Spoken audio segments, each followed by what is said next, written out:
How are you, Zimbabwe? My name is Moses Tofa from the Agenda for Dialogue and Depolarization. I'm sharing with you the 15 fundamental pillars which I believe Zimbabwe must be built on.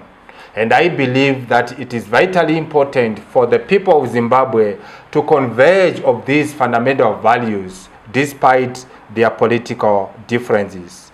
Today I'm talking about fundamental value number 10, which says, and I quote, "Never again shall we see each other as enemies on account of our political differences." Close quote.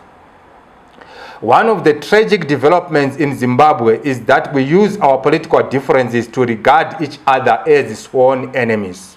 As Zimbabweans, we must understand that we will always have political differences.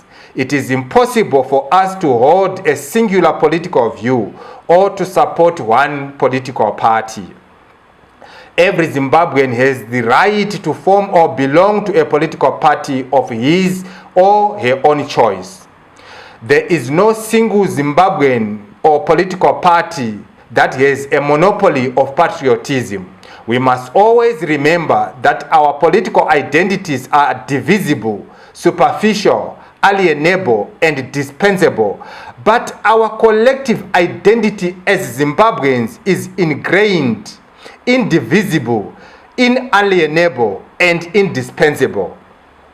We must always understand that toxic polarization is one of the greatest enablers of imperialism in contemporary Africa, and that the more we are polarized, the more we create room for imperialism to devour our natural resources. At the end of the day, it is Zimbabwe that loses. We must understand that one of the core reasons why we regard each other as enemies is that we fight political battles that are not ideologically grounded.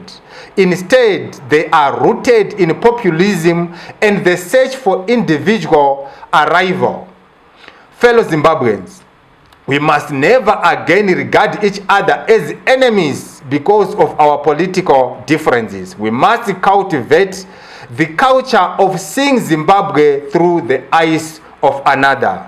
Thank you, Zimbabwe. Together we will build our beloved nation. Songa mbele.